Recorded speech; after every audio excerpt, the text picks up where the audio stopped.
May kwento ako. Isa akong lalaki na malakas ang sex appeal. Grabe yung bungad mo yes friend.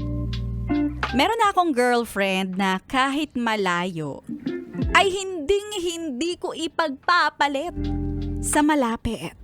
Ay, very good ka dyan. Stick to one man ako sa relasyon.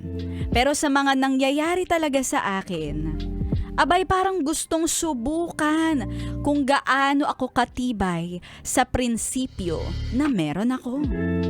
May prinsipyo yarn.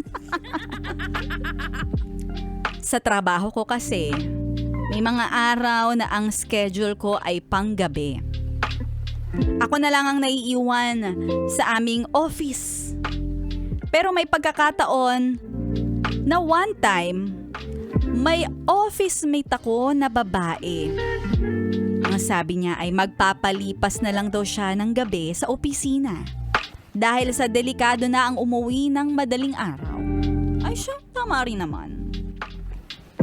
Sa opisina naman ay may quarters para sa gustong magstay sa opisina at doon na muna daw siya sa gabing iyon. Dahil first time niya na magstay sa office, etong office mate kong babae, kinailangan ko pang ituro sa kanya kung saan yung banyo, kung saan yung tutulugan, at bilang tulong ko sa ka-work ay inalalayan ko siya. Nung nakatulog na si girl office mate, napansin ko na nilalamig siya. Nilalamig? Paano yung lamig? Kaya kinumutan ko ang tulog kong girl office mate. Ayun, balik trabaho na ako.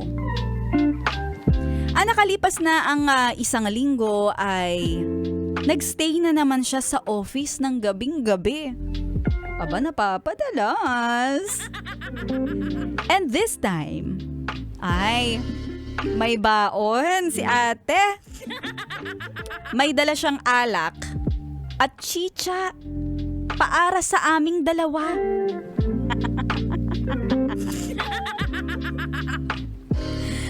Kaya naman sabi ko, baka hindi makapag-work ng maayos dahil sa gusto niya.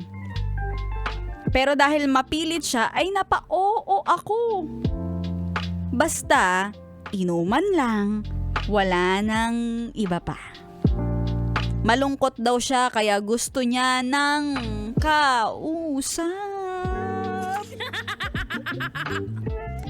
Sinabi ko nga na, di sana dun ka nagpunta sa mga kaibigan mo. Malayo daw ang mga kaibigan niya. At ako lang ang naisip niya na pwede niyang makausap at nais niya ring magpasalamat sa pagpapahiram ko ng kumot sa kanya. Ay! Bakit? At sa dami-dami naman ng aming napag-uusapan sa quarters na iyon ng opisina, nag-CR muna ako. At kakagulat-gulat ang mga sumunod na pangyayari. Dahil pagkabalik ko, ay niyakap niya ako. At mukhang hindi sapat ang kumot sa panlalamig ng office mate kong babae. Bigla na lang niya akong niyakap at kinagat niya ako sa aking dibdib. Pilit inaangat ang t-shirt ko.